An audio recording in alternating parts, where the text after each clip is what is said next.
में उम्मीदवारों के नाम लगभग तय हो चुके हैं। उम्मीदवारों के नाम अब बस सिर्फ बाहर आना बाकी है, यानी कि बीजेपी चुनाव में दूसरे दलों से आगे है। दूसरी तरफ कांग्रेस में अभी उम्मीदवारों के नाम पर चर्चा हो रही है। हालांकि माना यह भी जा रहा है कि पार्टी शनिवार तक अपने उम्मीदवारों के नाम की घोषणा कर सकती है। बताया जा रहा है कि पार्टी ने उम्मीदवारों के नाम के घोषणा के लिए प्रभारी और सह प्रभारियों को यह जिम्मेदारी दी है। मतलब ये कि उम्मीदवारों पर फैसला प्रभारी और सह प्रभारी ही करेंगे। अब कांग्रेस ने साउथ हरियाणा का प्रभार जितेंद्र बघेल को सौंपा है। नॉर्थ हरियाणा का प्रभार की जिम्मेदारी प्रफुल्ला विनोद राव को है। कांग्रेस के सह प्रभारी तो कोऑर्डिनेशन कमेटी में सक्षम उम्मीदवारों के नाम को तय करेगी और अब सिर्फ योग्य उम्मीदवारों को ही टिकट दिया जाएगा, यह प्रभारियों ने स्पष्ट कर दिया है। जितेंद्र बघेल की माने तो अगर प्रभारी और सह प्रभारी को किसी सीट पर संशय होगा तो वो पार्टी हाईकमान से बात करेंगे। प्रभारी और सह प्रभारी रेगुलर हाईकमान के संपर्क में हैं और प्रभारी और सह प्रभारी आम सहमति से लेकर लोकल लेवल पर स्थानीय नेताओं से चर्चा करके ही इसका निर्णय करेंगे। अब स्थानीय विधायक, सांसद, पूर्व सांसदों की राय भी इसमें ली जा रही है। लेकिन इसमें हैरानी की बात यह है कि निकाय चुनाव में हरियाणा कांग्रेस को इससे दूर रखा गया है। इसमें भूपेंद्र हुड्डा, उदय भान को उम्मीदवारों के चयन को लेकर के कोई जिम्मेदारी नहीं दी गई है। सारी जिम्मेदारी प्रभारी और सह प्रभारियों को ही दी गई है। तो क्या हाईकमान को हरियाणा कांग्रेस के नेताओं पर विधानसभा के चुनाव के बाद भरोसा नहीं है? अब कांग्रेस विधायक आफ्ताब अहमद ने यह कहा है कि भूपेंद्र हुड्डा, कुमारी सैलजा, उदय भान या किसी नेता को अपना कोई राय अगर देनी है तो वो अपनी रिकमेंडेशन प्रभारी और प्रभारी को भेज सकते हैं। आज बड़ी बहस भी हम इसी मुद्दे पर करेंगे, लेकिन उससे पहले सवाल यह है कि निकाय चुनाव से कांग्रेस के इन वरिष्ठ नेताओं की दूरियां क्यों हैं? क्या विधानसभा चुनाव के चेहरों पर हाईकमान को भरोसा नहीं है? क्या निकाय चुनाव में भी कांग्रेस की गुटबाजी उसको भारी पड़ेगी? और आग्रह ये है, जो भी पार्टी का निर्णय होगा उस पार्टी के निर्णय को स्वीकार करते हुए यहां से अपना व्यक्ति जीत करके जाना चाहिए। इलेक्शन का भी काफी लंबी प्रेगनेंसी हो गई थी, मगर इसको तुरंत किया जाए, फिर काम की तरफ ध्यान देंगे।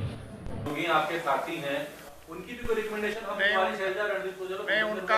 उनका रेफरेंस आ जाता है कि इसको देख लो, या अगर योग्यता है तो मतलब डिसेंट्रलाइज है, और क्योंकि लोकल इलेक्शन है और लोकल यूनिट के साथ मिलके ही हम जो है इस चीज़ का निर्णय लेंगे। ऐसा नहीं है कि, और क्योंकि आवेदन आ रहे हैं और उसमें रिकमेंड जो भी अपने छवि से, निष्ठा से और जो योग्य उम्मीदवार होगा, हम पार्टी जो है उसी को हम भी रिकमेंड करके लोकल लीडर्स के ऊपर है। और उसमें अकाउंटेबिलिटी भी, जैसे हमारे पार्टी ने पहले तय किया, उसमें अकाउंटेबिलिटी भी लेंगे कि जो उसके रिकमेंडेशन करेगा वो करेगा, उसमें उसी की जो है पार्टी जो है उसी जब फैसला लेगी तो कल को जो है जिम्मेवारी भी उन्हीं लोगों के लगाएंगे जिससे लोकल, क्योंकि लोकल लीडर है, छोटे वार्ड जो है या मेयर का है, और सबसे कोऑर्डिनेशन कमेटीज बन गई हैं, कैंपेन कमेटी बन गई है, मैनिफेस्टो, क्योंकि हर एक शहर का अपनी अपनी दिक्कत है, अपनी अपनी ज़रूरत है, उसका मैनिफेस्टो की कमेटीज बन गई हैं। और इसी तरीके से मीडिया, सोशल मीडिया और जो प्रक्रिया है उसकी मीडिया, और मैं समझता हूँ कि 17 से पहले पार्टी को कि समयबद्ध तरीके से हमने काम करना है। तो नॉमिनेशन है 17 तक, तो उससे पहले सैटरडे तक जो है, कल परसों जो है हमारी पार्टी की जो सूचियाँ जो है आ जाएगी। गुरुग्राम और मानेसर नगर निगम के लिए कितने आवेदन? नहीं, अभी ये तो नहीं, अभी दलाल साहब जो है आज मानेसर और वहाँ की मीटिंग पटौदी के लिए गए हुए हैं। मैं फरीदाबाद कह सकता हूँ 46 वार्ड हैं, सैकड़ों के करीब फरीदाबाद में पार्षद के लिए आए हैं, और आधे दर्जन के करीब जो है मेयर के पद के लिए जो है आवेदन हमारे पास आ चुके हैं।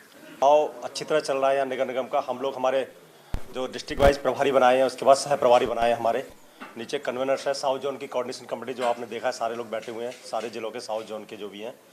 तो हमारी आफ्ताब भाई हैं, सोमवीर भाई हैं, रोहित भी है।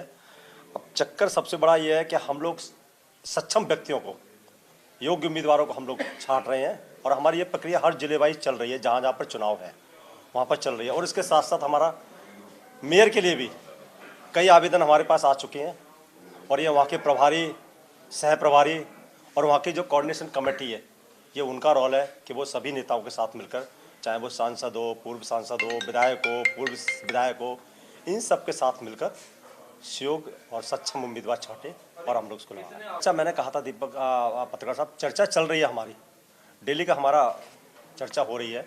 हमारे जितने वार्ड्स हैं, हमारे फरीदाबाद में 40 वार्ड्स हैं, 46 वार्ड्स हैं हमारे, और गुड़गांव में भी जितने वार्ड्स हैं हमारे, उस पर डेली चर्चा बहुत सारे आ रहे हैं। करीब 100 से ज़्यादा तो शायद फरीदाबाद में आ चुके हैं। और तकरीबन जो है बहुत जल्दी जो है प्रक्रिया शुरू हो रही है। सब पैरेलल सारा काम चल रहा है। पैरेलल हमारा संगठन का काम भी चल रहा है, जिससे कि इनको जिम्मेदारी वार्ड वाइज दी जाएगी हमारे सभी साथियों को, और सभी तो हमारे प्रभारी, सह प्रभारी और लोकल लीडर्स तैयार करेंगे। जो कहीं लगता है 2-3 लोग ज़्यादा हैं तो ये सब हाईकमान के पास जाए। हाईकमान से डेली बातचीत होती है शाम को हमारे प्रभारी, सह प्रभारियों की और पूरे कोऑर्डिनेशन कमेटी की सब चर्चा होती है और वो लोग आपस में करते हैं। तो कुल मिलाकर के निकाय चुनाव की जो तैयारियां हैं वो सभी पार्टियां अपने अपने स्तर पर कर रही हैं, लेकिन अब ये जो पार्टियां तैयारियां कर रही हैं उसमें कैंडिडेट का सिलेक्शन बहुत महत्वपूर्ण है, क्योंकि लोकल जो इलेक्शंस होते हैं उसमें आप देखते हैं कि ये जो कैंडिडेट हैं ये बहुत अहम भूमिका अपनी निभाते हैं, और इसलिए अब इन कैंडिडेट्स के सिलेक्शंस को लेकर के जिस तरह की कवायद चल रही है उसके बाद कुछ सवाल हैं। सवाल ये है कि क्या प्रभारी ही ये सब तय करने वाले हैं? जो वरिष्ठ नेता हैं उनकी रिकमेंडेशन ली जाएंगी, लेकिन जिम्मेदारी भी फिर होगी साथ में, अगर कोई रिकमेंड करता है और इस पर जो फैसला है वो प्रभारी और सह प्रभारी को ही लेना है, ये भी स्पष्ट कर दिया गया है। तो अब यहाँ पर सवाल यह है कि जो वरिष्ठ नेता हैं आखिर फैसले की जो जिम्मेदारी है वो प्रभारी और सह प्रभारियों के कंधों पर क्यों है? क्या विधानसभा चुनाव के जो नतीजे आए उनके परिणामों के बाद से हाईकमान की कोई नाराजगी है इसके पीछे?